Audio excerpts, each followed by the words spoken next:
great song. It's hard not to sing about Ia, however. My mentee is Ia Finkelstein, and I'm here to introduce just a short selection of the 33 poems in Ia's manuscript, which is a manuscript that's ready for publication. And that's not something that most undergrads have in their back pocket. Ia is, first you'll see, a very funny person. Chuckling at poems perhaps is not the best reaction, but I chuckle at the poems all the time. And the chuckle is actually more meaningful than just a reaction to a joke. For me, I read a lot of poems. I'm an editor of a journal, so I read hundreds of poems a week. And if a poem makes me chuckle, it makes me pause. The chuckle is usually a kind of bodily reaction.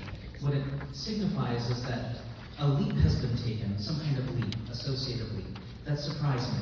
It knocked me off guard, caught me on my back foot. And that leap seemed so shocking, so unexpected, and yet in retrospect, completely right.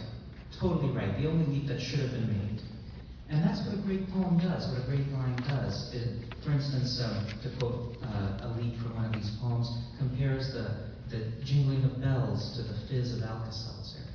And as soon as you see that, you can't unsee that. You hear that, and every time you hear Alka-Seltzer, you'll hear that jingling bell. It changes the way you see the world. That's what a great poem does. It becomes memorable, and memorability is a kind of immortality. Robert Frost said that every poet's goal is to lodge just a few poems where they are hard to get rid of. I think Ia is going to lodge more than her share of poems where they are hard to get rid of, both in here, and in a number of anthologies. So I will welcome Ia to the stage.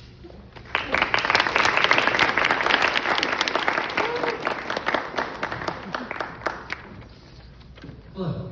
Before I begin, I would like to mention that I do have 2 full copies of the 33 poem collection that you will be happy to peruse after the presentations are over. I'm beginning with the opening piece of the collection here, Invocation, inspired by Greek classics, obviously, and for me, most significantly, my junior year production of the musical Xanadu by Olivia Newton-John. Invocation. O Muse Calliope, let me not have your blessing. Let my words be taut like rigging. On this dinghy I sail. Your galleons tire the calves, so much the mothers turn to Silverstein. Give me brevity. Let my words jingle like bells or Alka-Seltzer. Give me levity. Let Daedalus touch me and watch as even the moon melts my wings. The second piece, River, Mud and Birds, was inspired by a hike on Turkey Mountain, overlooking an Arkansas river that was not much of a river anymore. Pelicans, egrets, geese certainly mud-roosted on the dry Arkansas, prohibited, the sky burns, brands, billboards, scalding river. She bursts with running neon and the pelican's beak drops into the mud, uninterested in dystopian cyberpunk bullshit. The vice, the Vegas of it all. The birds know their river, their sober Arkansas. Moon blinks cold tears, stagnant on asphalt, swallowed in her oxbow smile. This third piece, the title piece, is called Meditation on Rice, and draws inspiration, of course, from Camus' piece, The Stories, the Myth of Sisyphus. One must imagine the ring bearer happy, and the flower girl with the knotted locks, and the basket she's holding, with the peonies and hydrangea petals, and the photographer with the dark cloak, her thin fingers probing the camera, and the father, the rigid old man, and the mother who can hardly breathe, and the bride and the groom and the entourage. They all turn to the officiant who did his part. My fourth piece, Reading Pound, is a reflection on the artistry and the legacy of fascism of Ezra Pound.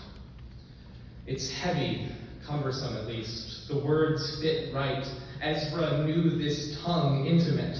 He touches an image as softly as possible and leaves that microscopic dent in my skull. Petals grow from me, wet with spinal fluid, electrified. Yet his station, his metro, his poetry was not for me to see. That dent was meant to kill, he dreams. He dreamed, at least. Dead men shoot slow bullets. This final piece also ends the collection. It is called Ascension, and it reincorporates both the Greek and the biblical, taking inspiration from Talmudic tradition especially. Ascension. God let there be light, dusting stars across the cosmos. Blinded, a fleet of angels fluttered off a pinhead, flapping feral into the flames. The angels were immolated, feathers shooting off arcs of light. He reckoned man better not have wings, shearing them from the clay before tossing him to the garden. But the stumps could not rest, their teeth sunk into wanderlust, with neck craned to the sky. Masons, carpenters, architects, chicks pecking at the heavens for seed.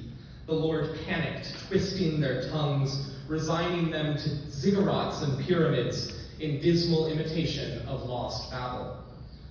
But the stars' sirens still sung of maps, of days, of heroes and beasts, of ephemeral truths slipping from the lips of charlatans.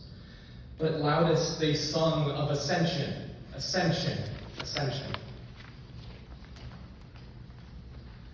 On wax wings man burned, so wax turned to steel, and robes turned to nylon and polymers.